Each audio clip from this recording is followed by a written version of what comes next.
Nakita na nga siyang natumba sa sahig, pero tahimik lang itong nakatunganga.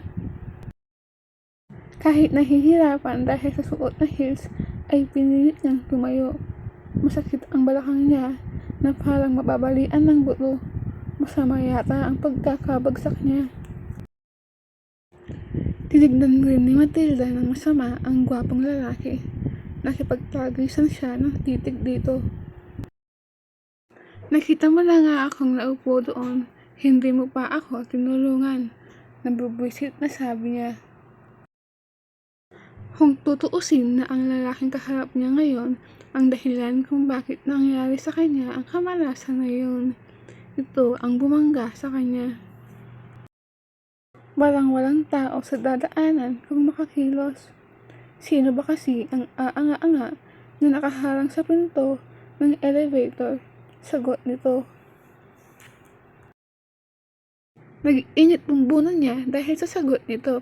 Sa wakas, nagsalita ka rin. Akala ko sa gwapo mong yan ay mapipipi ka. Umirap siya. Sayang kagwapuhan mo kung ganyan ka ka-arogante. Aminado siyang gwapo ito dahil sa itsura nito mukhang foreigner. Sorry, ako na lang bahala sa hospital bills mo. Pa-check up ka. Kinuha nito ang wallet sa bulsa at kumuha ng makapal na bluebis at iniabot sa kanya. Nakasimangot na tinanggap iyon ni Matilda. Walang mangyayari kung magiging ma-pride siya sa sitwasyon niyang iyon. Hindi siya nagpasalamat. Bagkus ay nakanguso niya itong inirapan bago talikuran. Nang talikuran ito ay agad niyang biniling ang pera. 1, 2, 3, 4. Nanlaki ang mata niya nang malaman kung magkano iyon. Ang yaman na yata ng gwapong mamang iyon para magtapong lang ng pera. Pero kahit na arogante pa rin ito at nabubusit siya sa ganoong klaseng tao. Dapat lang nabayaran siya nito, no? Sa tingin ni Matilda, hindi siya makaka-attend sa job interview dahil sa nangyari. Mas kailangan niyang ipatingin sa doktor ang balakang. Pwede pa naman siya maghanap ng ibang kumpanya na a-applyan o mas maganda kung sa kumpanya na lang ng magulang na siya magtatrabaho. Ewan ba niya sa papa niya? Siya rin naman magmamana sa negosyo ng pamilya niya, pero gusto muna nitong magtrabaho siya sa ibang kumpanya.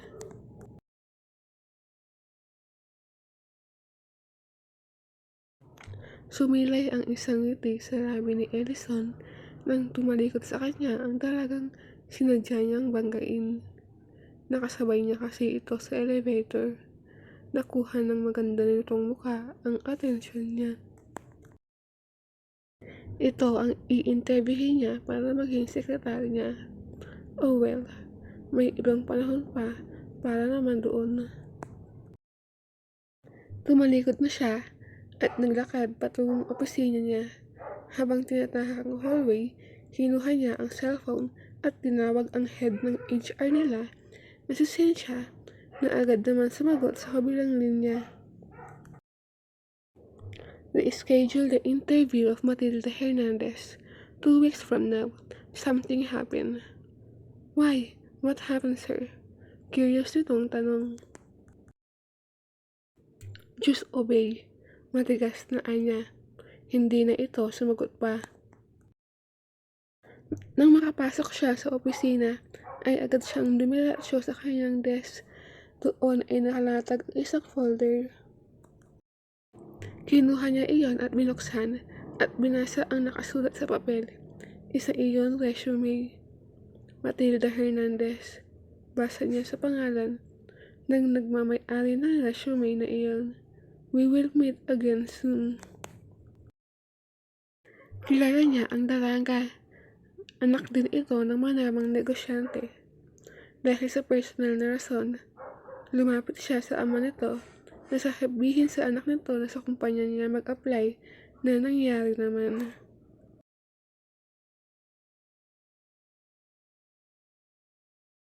Siya po ang puwet na pumasok si Matilda sa bahay nila nang makauwi siya ng hapong iyon.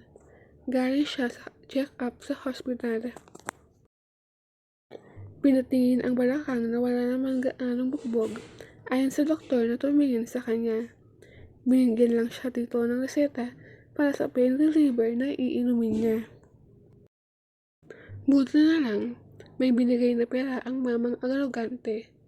Nang makarating siya sa sala, ay umupo siya sa sofa. Guminhawa ang pakiramdam niya nang maramdaman ang malambot na home. Ngawit na kasi ang balakang niya. Visit ng lalaking iyon, winalas ni Matilda nang maalala na naman ang lalaki kanina sa Smith Corporation. Kung nabalian lang ako ng buto, kakasuhan ko yon. Uubusin kong mamanahin ko para magbayad lang siya. Hinaplos-haplos niya ang balakang para humupa ang sakit na nararamdaman.